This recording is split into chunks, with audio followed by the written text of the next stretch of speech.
hybrid harmony, right? Yes, we are here. Almost done cleaning the stock room. Being this close to Brooke after almost being killed by her this morning has left me feeling incredibly on edge. I feel I need to just clarify that we're on a neutral ground, or else I'm going to be afraid of getting my ass kicked every time I see her. But what if I say something that'll just make her blow up again? We're completely alone in a room with one exit. If I set her off, it wouldn't be pretty. I aimed the nozzle of my bottle at a patch of dust on the shelf and fire a spray of water. But instead of hitting the shelf, I accidentally soaked Brooke's hand, which had just swiped over the dust I was aimed at. Hey! I'm dead. Oops. What the hell is your problem, dumbass? You're trying to get a rise out of me or something? Brooke turns to face me dead on, her hands wound tight around her cleaning equipment. Hey, it was an accident, I swear. Brooke growls and stares me down with a hateful scowl. I was literally just thinking of how I could, apologize or make everything okay between us. What? We didn't start off on the best foot today, so I was thinking how we could get on the right foot. My words jumble mixed within my mouth as Brooke continues to burn a hole into my very being. What are you talking about?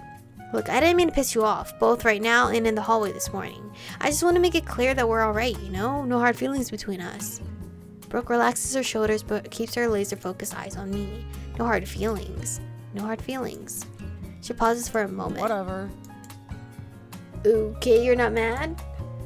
Are you gonna spray me again? No? Then I'm not mad. I look down at my half-empty spray bottle and get an idea. Hey, you can spray me back if you want. What? You know, so we're really even. You can spray me back. Brooke's judgmental stare makes me shrivel up inside. Never mind. I didn't finish reading, but alright. My eyes instinctively shut as water drenches my face and shoots me down my throat. Oops. That is much worse. You shot me in the eye and in the mouth. I only shot your hand. I dry my eyes and see Brooke smirking, the first smile I've seen from her all day. Hey, that went up my nose. As I wipe the lukewarm water from my face, Brooke covers her mouth and giggles. Her laugh is a lot cuter than I thought it would be. My finger twitches over my spray bottle's plastic trigger. It would be easy to spray her while she's giggling at this. But is that a good idea? Sure, she's laughing now, but that's after spraying me and getting me back. Will she react so positively if I sprayed her again? No, I can't even continue cleaning. I have to spray her. Well, spray away. As I finish signing my death warrant, I aim the nozzle of my bottle directly at Brooke's face. Brooke reels her head back and scratches up her face. Dumbass. We were even! I can't help but laugh as Brooke dries her face with her hoodie sleeve. You little... Brooke and I stare at each other for a moment, hovering over our fingers over our spray bottle triggers as if we were two cowboys in a Mexican standoff. Come here! Stop spraying me! Make me! If you don't stop, I'm gonna shove that bottle down your throat. As Brooke and I cover one another with the school's lukewarm tap water, the tension that had been filling the room finally evaporates. You got all that in my mouth. Brooke exclaims, aiming her bottle's nozzle at my mouth and spraying. Ah! Water hits my tonsil as if it were a punching bag, making me instinctively choke. Laugh squeeze in between my harsh coughs, which in turn make Brooke laugh even harder. The fear that had filled me before has completely fizzled away. I feel less like I'm interacting with Berserker Brooke and more like I'm just messing around with a friend.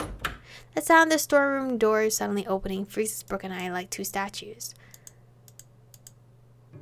Hello there, you two. Brooke and I quickly break away from each other as Miss Scarlet begins chuckling to herself. Well, it's nice to see that you're both hard at work cleaning the storeroom. We got a little distracted. I mumble looking down at my damp clothes. I can see that. Why are you even here? Oh, look, she's blushing. Not my type still, though. Brooke cocks her head to the side in an effort to conceal her rosy cheeks. I heard you two were in here together and just wanted to check up on you, see how things were going. Check to see if Brooke had killed me, more like. I'm happy to see you're getting along and going for extra credit. Extra credit? I assume that you're planning on mopping the floor now that you've covered it with water. Brooke and I glance down to see a puddle of grimy water at her feet. Oops. I'll go get a couple of mops from Earl. I'll be back in a moment. With a dubious grin, Miss Scarlet takes her leave. Once she's gone, I glance down at the water at my feet and quietly scoff. You know, Brooke, you have a surprisingly cute laugh. Shut up, dumbass. Wait, what do you mean by surprisingly? The music just cut. I just didn't think you'd have a cute laugh. Why not? A feeling of distrust suddenly makes its way into the room. I mean, after what happened this morning, from the rumors I've heard about you, I didn't really think you'd be someone that had a cute laugh, you know? I chuckle nervously, lightly flicking up some water from the tip of my shoe. Yeah, all those rumors.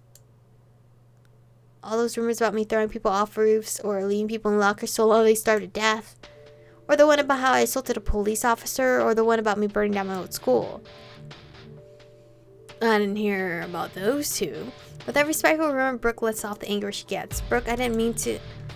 Or the rumor that I live under a bridge to scare off anyone who wants to cross. Or the one about even my family hates me and are scared of me.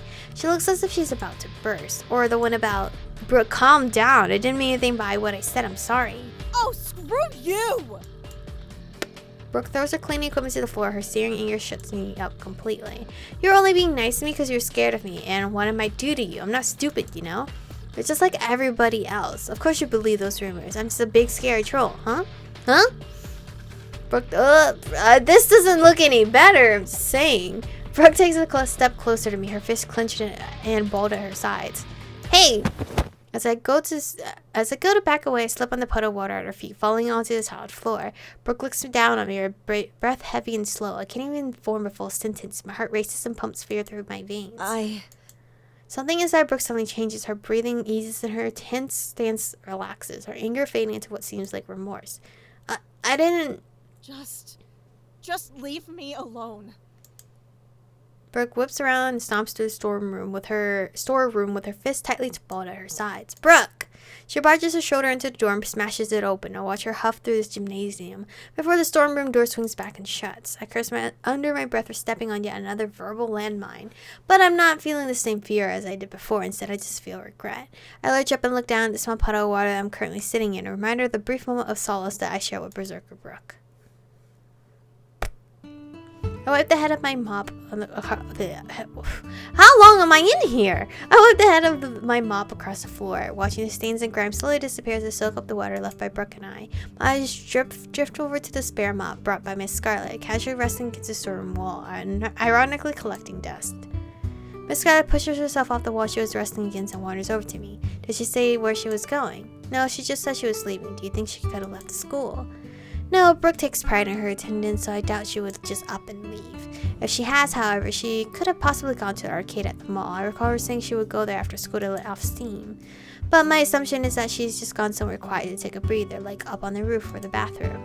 Miss Scarlet looks at me as if she has something she wants to say, but isn't, for some reason. I stop mopping and stand up straight to face Miss Scarlet head on. She nervously scratches the back of her head. I hate having to ask this, but I have to. Did she physically attack you at all? No, she didn't hit me or anything. She did grab me earlier today, but it didn't hurt. She grabbed you. Yeah, but if it's okay, I'd prefer you didn't tell the principal or anyone about that. Can I ask why? I don't want her to get in any serious trouble. Why not? Why not? Miss Scarlet shoots me a puzzled glare as she asks her question. Well, she's clearly got enough on her plate already. I don't want to add to it, you know? Plus, it was my fault that she got angry, and I feel really bad about it, so I don't want to cause her any more trouble. Miss Scarlet continues to look at me with an expression that worries me slightly, almost like she's planning something. She giggles whilst lifting up an invisible key to lock her lips. She swiftly turns and quietly takes her leave, throwing away her invisible key. She's definitely up to something. A sharp ringing drills into my ears as the school bell rapidly bounces off the storeroom walls, marking my prison sentence as finally complete. I prop my mop next to the unused one leaning up against the wall and head for the door, en route to my next class. I must stink, bruh. Just saying, I must stink. What does it say? Healing through helping. A myriad of books ranging in all shapes and sizes sit by side across dozens of bookshelves. I scan their spines in search of something familiar. Heart of Oak, by the word of the Boomish. Aunt Anatomy presents Mermaids. Try as I might, I can't seem to find anything that we would have had back in my old school. What are you looking at, bro? Horseface pulls away from the computer we're sitting at and leers in close to me. His breath smells like apples and sugar cubes. I'm just looking at all the books. Of course, while I'm doing all the work, you're staring at some old books. How's playing browser games all less than doing all the work? Horseface snickers to himself and closes out of the game he was just playing, something about balloons and monkeys. I can't blame him for slacking off, really. Instead of working in the usual geography room, we took a surprise class trip to the Academy's own library to work on the computers here. We combine a room full of computers that feature no banned websites and a bunch of bored students are bound to get no actual work done, especially when your teacher left half an hour ago to flirt with a library receptionist. Hey bro, wanna see something cool? I know this site where you can watch movies and TV for completely free. Really? Yeah, man, let me show you. Horseface quickly searches for a website called Totally Legit and freemoviesandtv.com. He scrolls to the 5th result and opens up the site. The website looks as though it was made in an afternoon and is lit with pop-up ads that advertise gambling sites and certain women in my local area. I don't think this website's very safe. Nah, bro, it's super safe. Look, I'll find a movie and show you. Horseface goes to click on the site's search bar, but just as he does, an ad about cheap, totally real wizard staff appears and sends Horseface to a new website. Oh crap, hold on.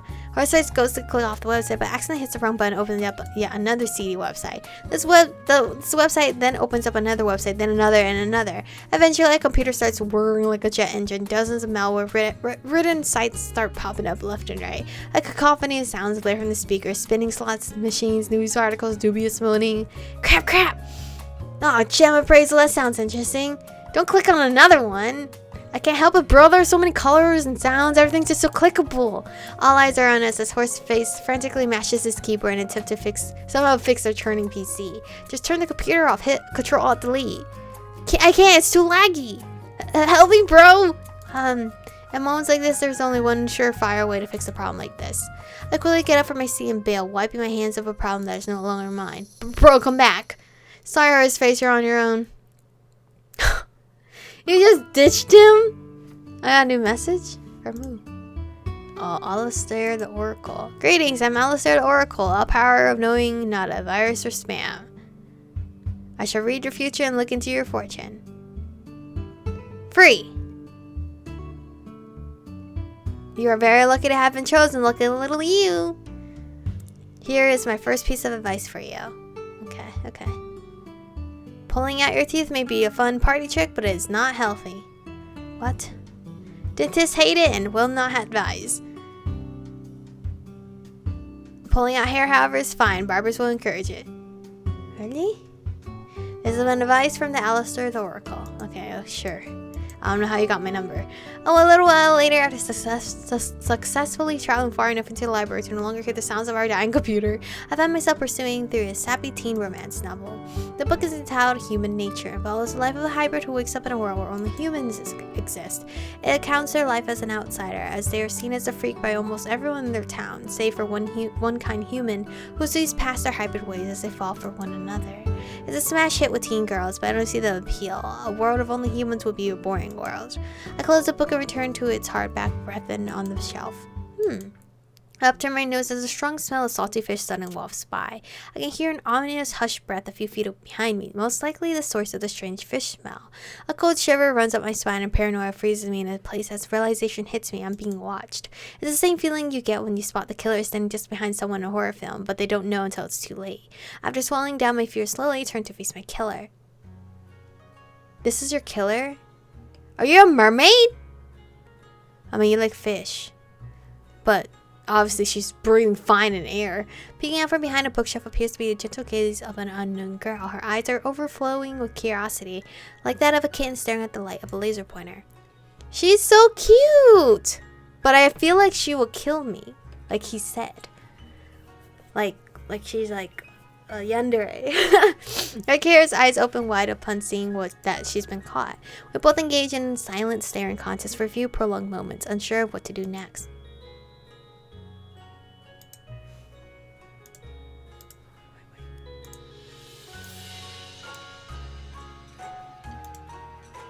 Her music is so cute. Her music is so cute.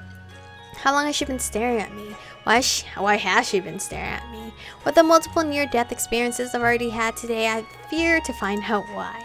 But I need to say something or else I might be stuck like this until the end of class. Hello? A few more moments of silence linger, even after I've asked my question. The strange girl smiles and emerges from her hiding spot. It looks like I've been found. The small girl amples up to... She reminds me of like,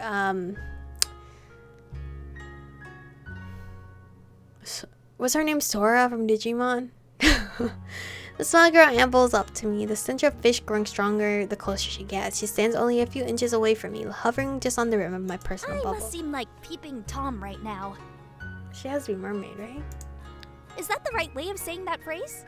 I think I'm using it wrong. I mean, if you were a Peeping Tom, you'll be doing bad job because I'm not getting undressed or anything. Her voice is confident, yet her words sound jumbled slightly. I don't believe English is her first language. I don't think peeping Tom was a real person. You say it like a verb, like you're a peeping Tom.